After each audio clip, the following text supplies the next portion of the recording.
Okay, message of today.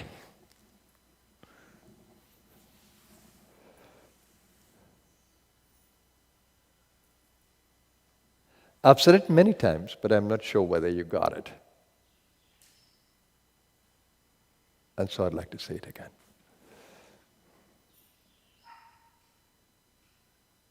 We are told that we are the architect of our own destiny. We are the architect of our destiny.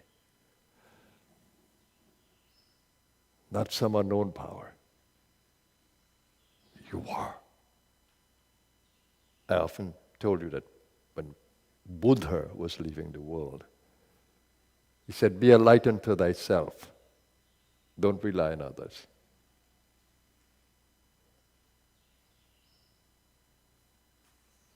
He's also quoted as saying that all that we are is a result of our thought. What we have thought into being. Bhagavad Gita says very plainly, very clearly, very pointedly, lift yourself by yourself. Don't degrade yourself. Lift yourself by yourself. What does it mean to us? It means that there's incredible power within us to shape our destinies, to liberate ourselves, to evolve in consciousness. We didn't come here to evolve in the material world and to build more wealth and power. It will never stay. Have you seen it? Even your body you cannot hold in agelessness, because it's not destined for agelessness. Bhagavad Gita clearly states, whatever is born must die. And what is not born cannot die. Body took a birth. Body is living within a timeline. The immortal soul isn't.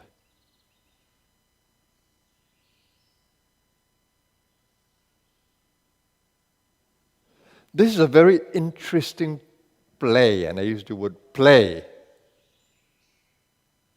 because in a play you have lots of possibilities. It's an adventure. To use every opportunity from those possibilities to create what you want. Dismantle it, recreate. And play. Nothing is held in a permanent mold. It is malleable, changeable. That's what your destiny is. But the most important thing, which I am not sure that you get clearly, is that that's why you're given an ego in the play. And it's an antakarana, a tool of the soul. You're given an ego because so you can have a character in the play, and you can have different personas. You can play anything you want. So the ego is meant for play. To create whatever identity you want in the play, change it as you will, and play with the future. What you can create. For me, that's the fascination of the ego. Many people get caught up in, oh my God, I'm not sure whether I'm into the ego or into the self. Well, don't think that you can move away the ego and just go into self, because self does nothing. It does everything through egos. But by itself, it does nothing.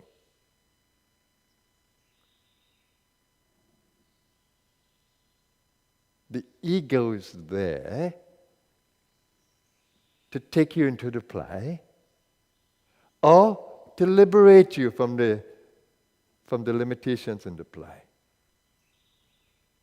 That's why the ego can lift you, or the ego can get caught.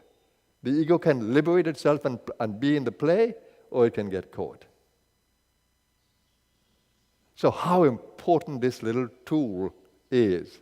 I can speak to you, I can laugh with you, I can play with you, with your mind and ideas. I can inspire you. Simply because of the ego that I am blessed with. And I've changed that ego over time into the ego that gives me the most beautiful experience in the play. The ego that gives itself the most beautiful experience in the play. The self is there as the source of everything. And the ego is meant for the play. It is the ego that can play in the playground of the self, the infinite self, and renew itself, extend itself, limit itself. It can do anything.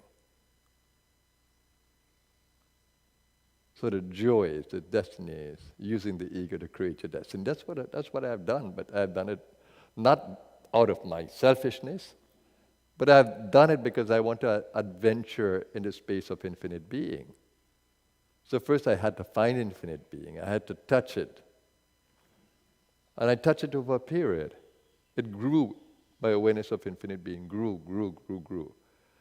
And during that growth period, I maintained a discipline because I didn't feel safe. While the ego was growing, I never felt safe, so I had to maintain a discipline. Discipline gives protection. And I didn't move out of bounds of that discipline that I had created, of chanting, of meditation, and most of all, of loving service. I always love to help, to lift, to inspire. I was born with that personality. And so I grew that personality. But I maintained a discipline of staying in touch with that powerful energy that was my guide, Kundalini Shakti.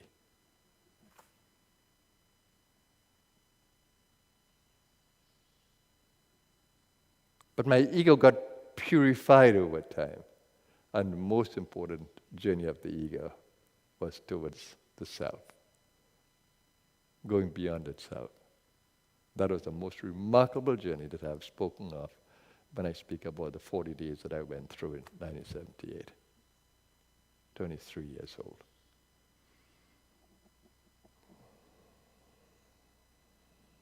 In the body.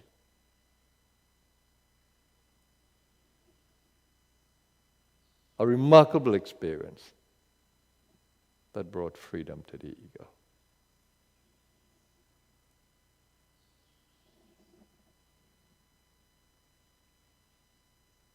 So, you are creating your destiny by every act you perform. There's no God somewhere who's writing in a book all the bad things you have done and all the good things you have done, and then you are held accountable. No. And then there's a hell somewhere with a lot of fire and a heaven somewhere with a lot of joy. No, none of that. Heaven and hell, as we are told, are right here.